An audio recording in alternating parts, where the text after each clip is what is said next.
하나님, 이 시간 주의 말씀이 들려지게 하여 주시옵시고 가슴에 새겨질 수 있도록 주님 인도하여 주시옵소서. 새겨진 그 말씀 가지고 우리의 삶을 살아갈 수 있도록 주님께서 인도하여 주시기를 간절히 바라고 원하며 예수님의 이름으로 감사하며 기도드립니다. 아멘. 제가 질문할게요. 입을 열어서 하시고 싶으면 열어서 하시면 되고요, 그냥 조용히 하시고 싶으면 조용히 말씀하시면 돼요. 그런데 중요한 것은 저하고 눈을 마주치셔야 돼요. 저하고. 자, 제가 질문할게요. 행복하십니까? 진짜로 행복하십니까? 이제 지금은 이제 어려운 거예요. 제가 어려운 거니까 잘 생각하고 대답하시면 돼요. 성경에서 나오는 최초의 사망자가 누구일까요?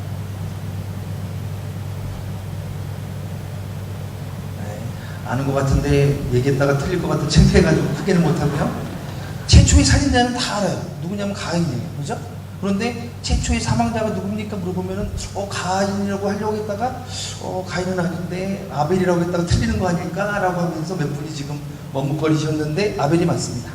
그렇다면 이제 마지막 질문요. 이제 제가 질문 많이 안 하니까요. 그 성경에서 나오는 최초의 동물원이 어딘지 아세요? 네? 에덴 동산. 그러니까 이제 나이가 드신 분들은 동물원 얘기하면 에덴 동산을 얘기를 해요. 그게 이제 나이가 있느냐 없느냐 차이점이에요. 이게 이제 10대 밑으로는요, 최초의 동물원 뭐냐라고 물어보면 다들 노아의 방주라고 얘기를 해요.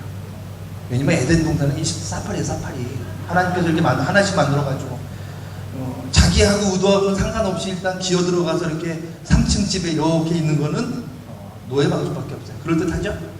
이게 누구냐면, 제가 이제 저희 교회에서는 제가 포지션이 메인이 찬양인도고요, 그 다음에 이제 고등부 맡고 있고요, 토요 학교를 하고 있어요. 거기서 이제 토요 학교 하는 애들 중에서 이제 성경 이스라엘 왕들의 역사를 하는 애들한테 이제 같이 교육하면서 애들한테 물어봤어요. 그게 지금 이제 최초의 사망자가 누구냐 그랬더니 애들이 아벨이래요. 그러니까 제가 물어본 건 아니고, 전투하님 그러면 최초로 죽은 사람은 아벨이겠네요. 저한테 그렇게 그러는 거예요. 가만히 생각해보면 진짜 성경에서 첫 번째 죽은 사람이 아벨이에요.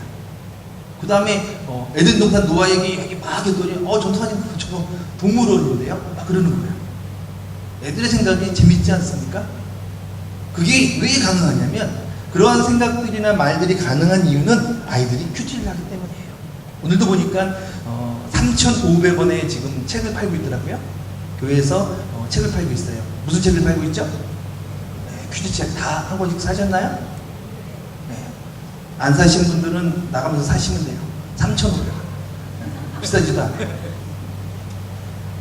그 퀴즈를 갖다가 매주마다 제가 해요. 우리 교회 아이들을 갖다가 3월달, 4월달, 5월달, 6월달 4개월 동안, 그것도 돈도 내라고 해요. 돈 내고, 그러면 애들이 한 60명 정도 신청을 해요. 초등학교부터 고등학생까지. 초등학생들이 한 30명, 중고등학생들이 한 30명. 그러면 이제 10시쯤에 모여요. 아침에 10시에 모여서 다 찢어져가지고 큐티하고, 큐티 끝난 다음에 이제 밥도 줘요, 밥도 주고, 밥 먹고 이제 집에 가거나 학원 가거나 그러는 거예요. 그 아이들이 말씀 가지고 쭉 했더니 지금과 같은 재미난 얘기들을 해요. 근데 이런 얘기는 솔직히 40년, 50년, 60년 평생에 처음 듣는 얘기 아니에요, 혹시? 또 들었어요, 어디서? 최초의 사망자가 어딥니까? 성경에서 나오는 동물원. 이거 혹시 들어보신 적 있어요? 처음이죠? 이때는요, 들었어도 그냥 처음이라고 하셔야 돼요. 어디 들었어요 이러면 처음 뭐가 되겠어요. 그러니까 처음 들은 거예요, 그냥. 네. 주님의 은혜 가운데 처음 들은 거예요? 자, 아멘 생각하니까 좀 이게 또 우리가 조금 어색해지려고 해요. 아이들에게 이제 교육을 하다 보니까 제일 중요한 것이, 맨 처음에 이제 토요 학교를 하는데요, 여러 가지를 했어요. 별거 다 했어요. 손뜨개 반도 한번 해보고요, 학교에서 비즈 공예도 한번 해보자고 해가지고 다 쭉 나열했어요. 그런데 작년부터 시작했는데 지금까지 살아남은 거는 큐티밖에 없어요. 왜 그러냐면 제가 그것만 밀었기 때문에. 나머지는 막 그거 하자고 했더니 권사님이 이거 하자 그러고 목사님은 이거 좀 한번 해보라고 하고, 네 알았습니다 해가지고 그건 전부 다 한 학기 지나서 다 없어졌어요. 없애려고 한 건 아니고요, 신청을 안 해요. 유일하게 지금까지 계속 유지되고 있는 그런 반이 있는데 그게 큐티반이에요. 큐티반을 와서 보면요, 애들이 별의별 애들이 다 있어요. 일단 우리는 늦는 꼴을 못 보기 때문에, 죄송해요, 꼴이라고 해서 저기 찬양곡 잠깐 줘보시겠어요?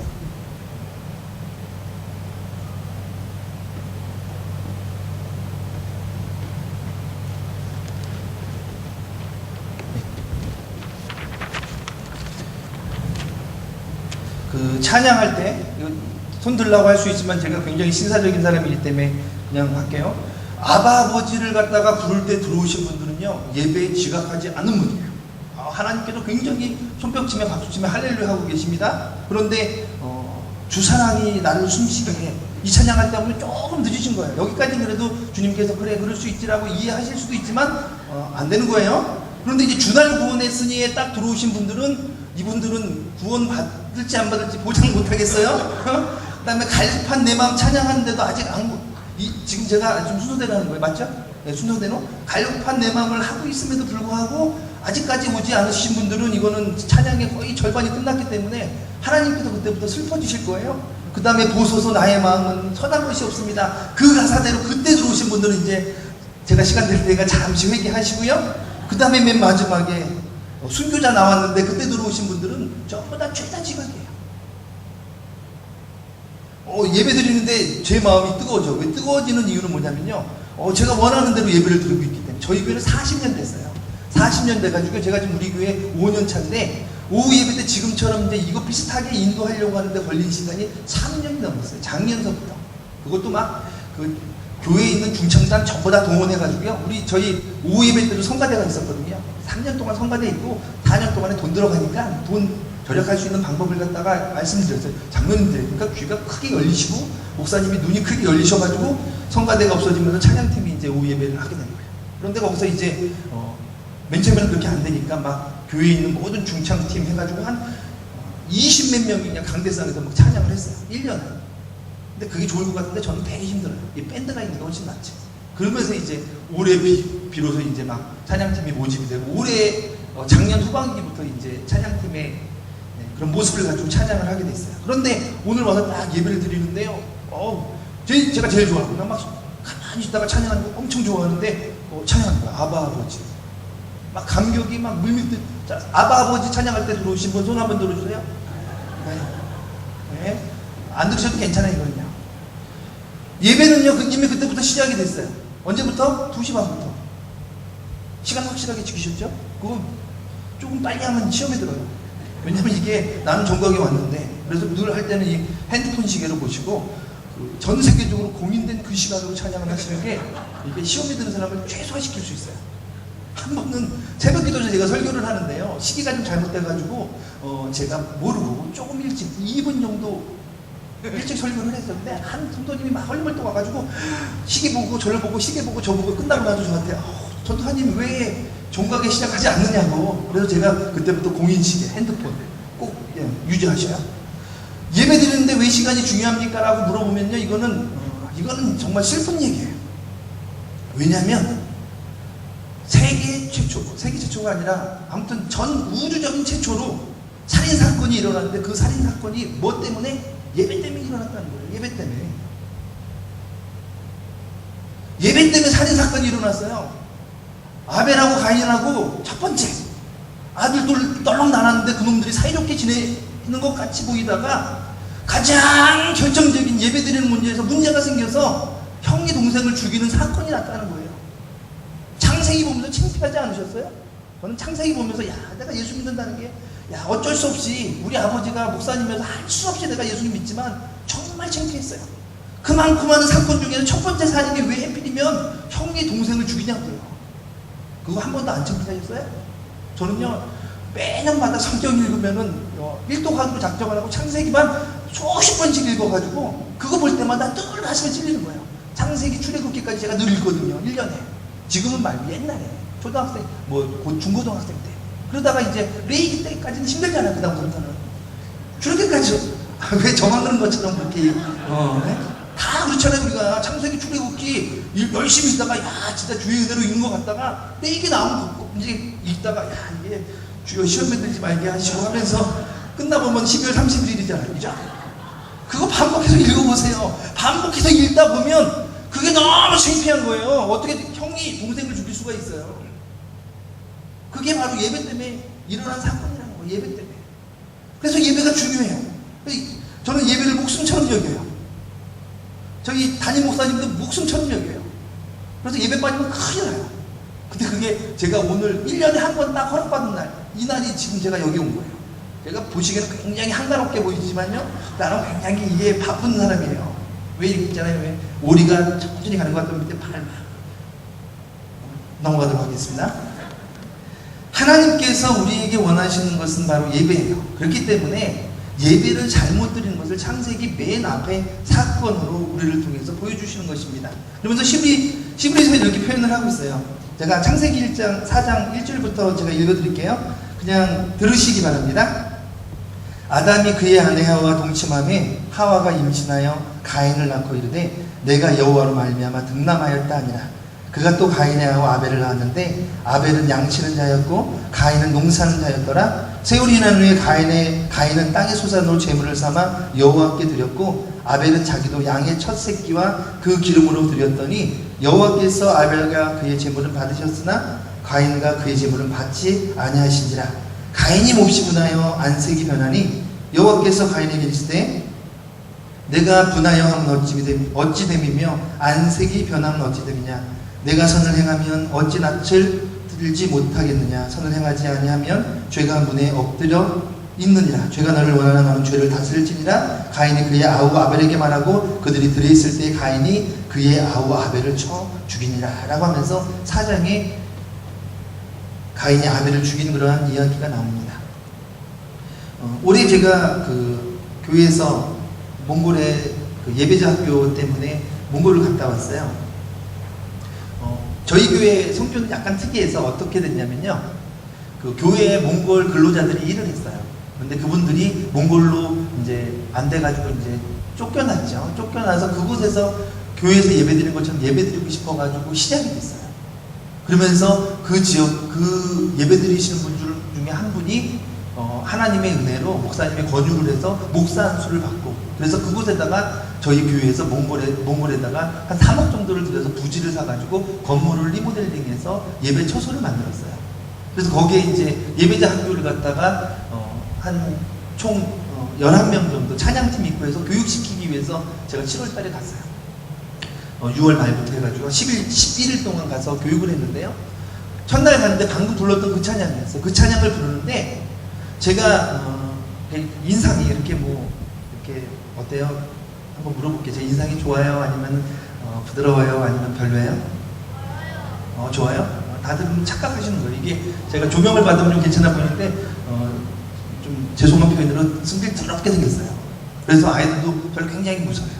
그런데 이런 얼굴에서 찬양하기 시작하는데 눈물이 나요. 교회에서 찬양할 때 지금 한 5년 됐는데 우리 교회에서 찬양할 때 눈물을 흘리는 횟수가 한 10회에서 11회 정도인데 거기는 가자마자 막 찬양하는데 눈물이 막 나요. 맨 처음엔 그 이유를 몰랐어요. 그 이유를 몰라서 계속 눈물만 흘렸어요. 월요일날 밤에 해서 화요일, 수요일, 목요일 원래 밤에 집회 계획이 없었는데 하다 보니까 집회를 하게 돼서 목요일날 이제 비로소 사건을 한 거예요. 제가 갔는데 저는 선교사님은 다 믿음 있고 좋은 줄 알았어요. 그런데 우리 교회 청년이 가서 엣츠 졸업하시고 헌신해가지고 정말 훌륭한 청년이에요. 그곳에서 몽골 사람과 만나서 결혼해서 거기서 사역지를 갖다가 몽골 교회 목사님과 함께 이렇게 동역하면서, 그러니까 저희가 몽골하고 터키 우리원도 교회라고 해서 터키에 있는 그 몽골 사람들도 함께 예배드려요. 지금 터키에서 그쪽으로 일하러 간 사람들. 그래서 이렇게 사역지를 옮기면서 함께 공동으로 목회를 하고 있는데 그 여자 선교사님이 번아웃이 됐어요.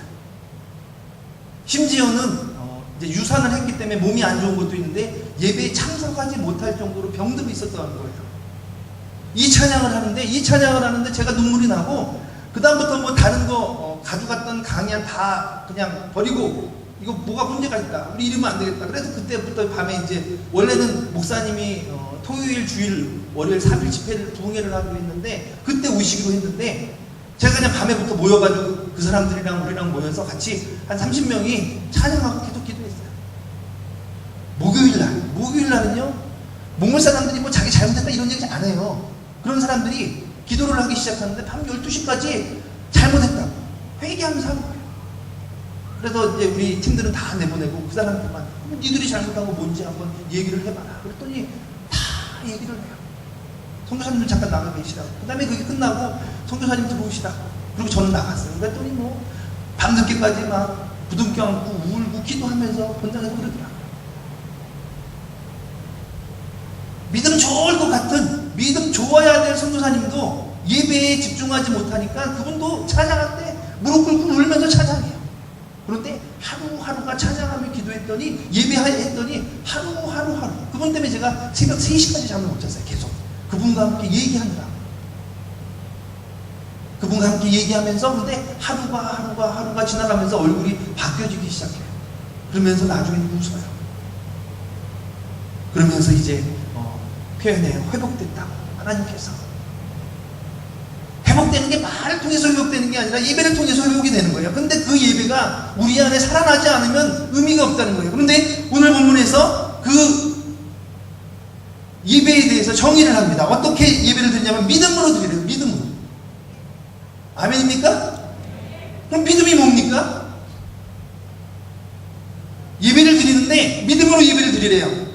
그런데 이렇게 표현을 하고 있습니다. 어떻게 표현하냐면, 아벨이 가인보다 더 나은 제사를 하나님 앞에 드렸는데 그 예물에 대해 증언하심이, 하나님께서 그 예물에 대해서 증언했다라고 얘기하고, 제일 중요한 말씀입니다. 그가 죽었으나 그 믿음으로써 지금도 말하고 있다라고 이야기를 하고 있다는 거예요.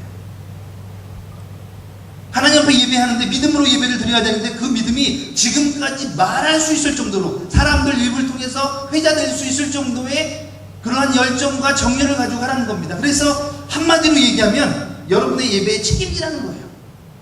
어떻게 책임집니까? 지금요, 10년 후에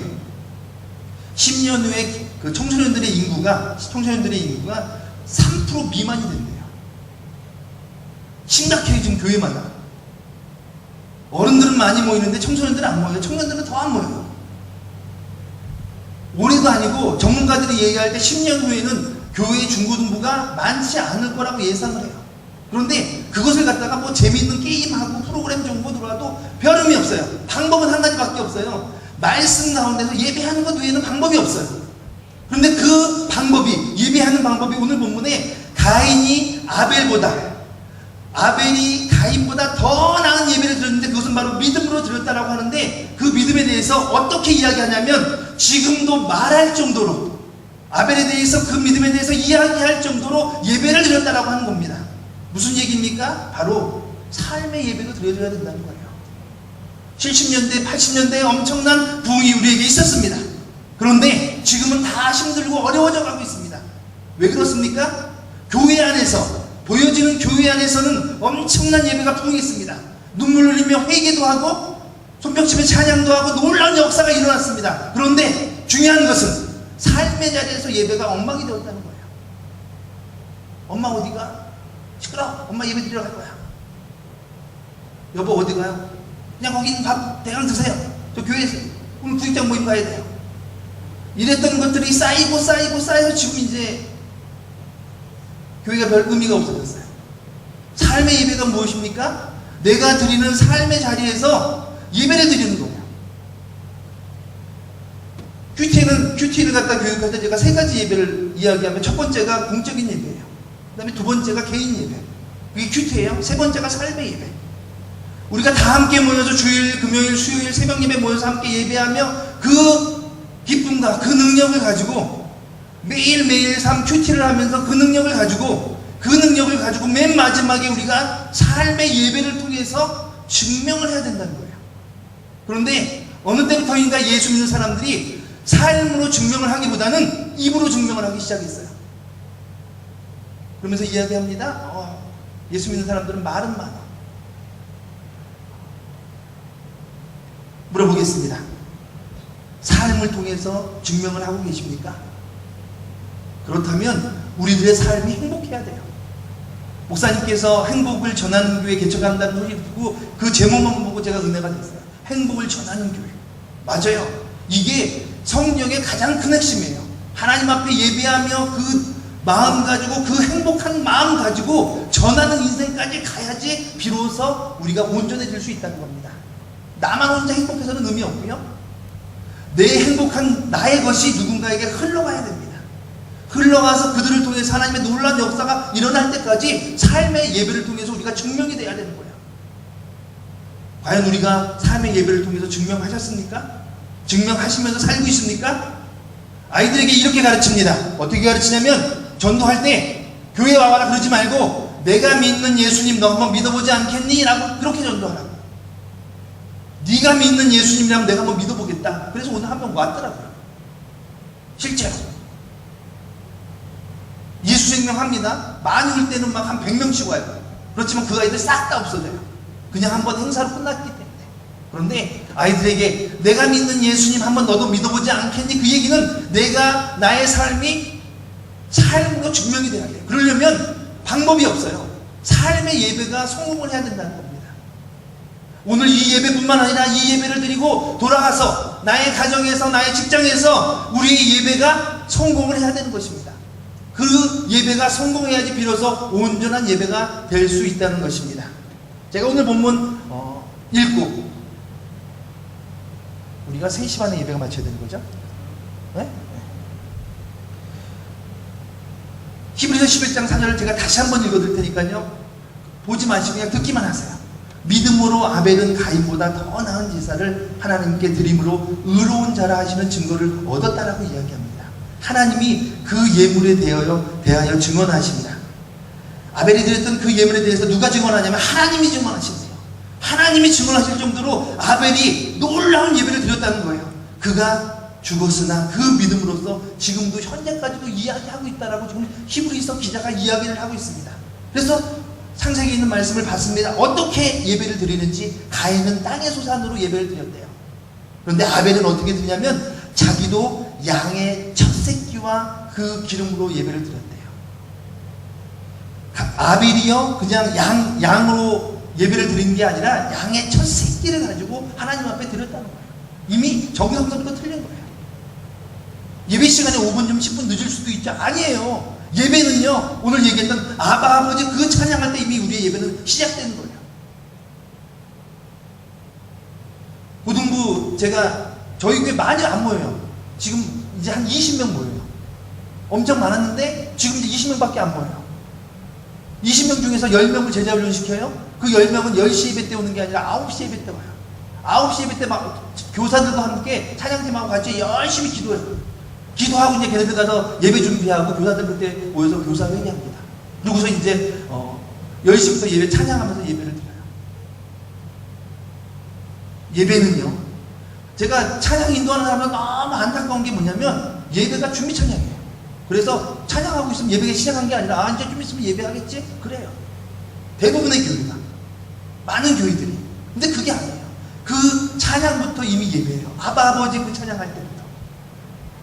그 예배의 시간, 하나님을 향해서 드려지는 그 온전한 시간을 통해서 하나님의 놀라운 역사가 우리 안에 임하여야만이 우리들의 삶의 예배를 통해서 그것이 전파될 수 있어요. 그래야지 비로소 행복한 것을 전파시킬 수 있다는 거예요.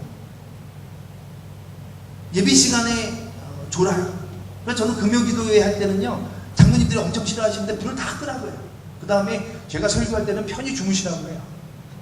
불 켜면은 주무시는데 방해하니까. 왜? 금요일날 저는 오는 것만 해도 대단하다고 생각해요. 9시 오는 것만 해도 그냥 주무시라고 해요. 은혜 되면 일어나시겠죠. 그랬더니 주무시는 분 별로 안 계시더라고요. 하나님 앞에 예배를 한다는 것은요, 하나님 앞에 드려진다는 것은요, 그것은 나의 전심 전력으로 다 해야 되는 거예요. 그렇기 때문에 하나님께서 원하는 삶을 살아가지 않고서는 창피하지 않으세요? 가가지고 막 옆에 사는 아줌마랑 막 열심히 싸우다가, 혹은 남편이랑 아내랑 싸우다가 교회 와서 예배 드리려고 하면 미안하지 않으세요? 저도요, 아내하고 싸우고 와서 설교를 하려면 힘들어요. 그래서 방법이, 저는요, 가급적이면 토요일 날은 싸우잖아요. 그 다음에 무슨 일 있으면 잘못했다고 빌어요. 그 다음에 그거 해결하고 그 다음에 설교해요. 그런데 싸운 다음에 하나님 앞에 예배한다. 그건 어려운 일이에요. 싸우지 않으려면 어떻게 해요? 참아야 돼요? 아니에요. 내 상태가 행복한 상태가 돼야 돼요. 그 상태가 되려면 어떻게 해야 돼요? 그건 방법이 없어요. 방법이 없어요. 제가요, 우리 집에 거액을 들어서 10여만 원을 주고 뭐 하나를 샀어요. 인견이라고 들어보셨어요? 네? 인견. 그거 진짜 좋더라고요. 그걸 깔고 잤어요. 시원하대요. 딱 누워도 잤더니 뭐 시원한 것 같지도 않아요. 아니 뭐 이런 걸 갖다가 10몇만 원 주고 팔지? 그러면서 아내를 째려봤어요. 왜 샀냐는 그런 눈빛으로. 그러고 나서 이제 어디 다른 곳에 가서 그냥 면 패드 위에서 자게 됐어요. 그랬더니 영 찝찝한 거예요. 집에 있는 그 인견이 너무 그리운 거예요. 자, 인견을 갖다가 깔고 자기 전까지는 그냥 나름대로 행복하게 잤어요. 시원하네 그러면서. 그런데 그 인견이 나에게 들어옴과 동시에 일반 면 이불은 이상하게 찝찝한 물건이 되어버리고 말았어요. 이게 사람이에요. 그 상황 따라서 행복이 왔다 갔다 해요. 변하지 않는 행복이 있는데 그 변하지 않는 행복은 뭐냐면 바로 하나님을 예배하는 행복이에요. 아멘?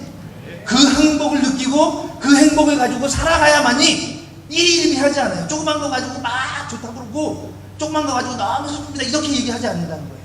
바로 그 예배의 핵심이 바로 전심으로 믿음으로 드려지는 그 예배를 하는 것. 그 전심으로 믿음으로 드려지는 예배는 우리의 삶을 통해서 다시 한번 증명돼야 한다는 거예요. 다음 주일날 목사님한테 제출하세요. 저는 이번 주일날 예배를 드리고 너무너무 행복해서 나의 삶으로 이것을 증명하면서 인생을 살았다고 일주일 동안 그렇게 매주마다 매일같이 예배하며 찬양하며 살아간다면 주님 나라 가는 것까지 행복할 거예요. 아이들에게 설교할 때마다 얘기합니다. 나는 행복하다고. 얘들아 내가 어떻게 보이니? 그러면 애들은 다 이제 세뇌가 됐어요. 전도사님은 행복해요. 너무너무 행복하게 사시는 것 같아요. 막 그래요. 시집 안 가려고 했던 청년이 저한테 와서 결심을 바꿨어요. 전도사님 같은 분이라면 제가 시집 가겠어요? 걔는 나를 모르는 거예요. 우리 집사람한테 한번 와서 얘기 들으면 절대 나랑 결혼 안 하지. 나 같은 사람하고는. 그런데 그냥 제가 행복해요. 그리고 내 마음속에서 행복하게 인생을 살아갔더니 아이들이 그렇게 이야기를 하더라는 거예요. 그것이 바로 삶으로 증명하는 것입니다. 하나님 앞에 예배한다는 것은 중요한 것입니다. 그렇지만 그 중요한 것을 여기서만 그치는 것이 아니라 우리의 삶의 자리에서도 증명하면서 사시는 여러분 되시기를 주님의 이름으로 부탁드립니다. 기도하겠습니다. 최초의 살인이 일어났습니다. 그 살인은 바로 예배 때문이었습니다. 아벨과 가인이 있었는데 형이 동생을 죽였습니다. 예배 때문이었습니다.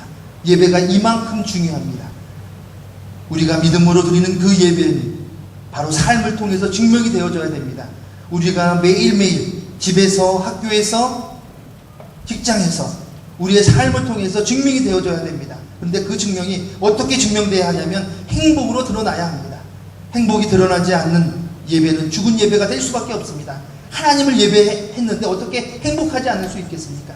매일같이 하나님과 동행하는 삶을 통해서 우리의 삶이 행복하게 하여 주시옵시고 그 행복한 삶을 통해서 바로 우리의 삶을 통해서 사랑하는 자녀에게, 사랑하는 남편에게, 아내에게, 부모님에게 전이 될 수 있도록, 전파할 수 있는 저희들 될 수 있도록 인도하여 주시옵시고 그런 행복을 전하는 교회 될 수 있도록 주님께서 인도하여 주시기를 간절히 바라고 원하며 예수님의 이름으로 감사하며 기도드립니다. 아멘.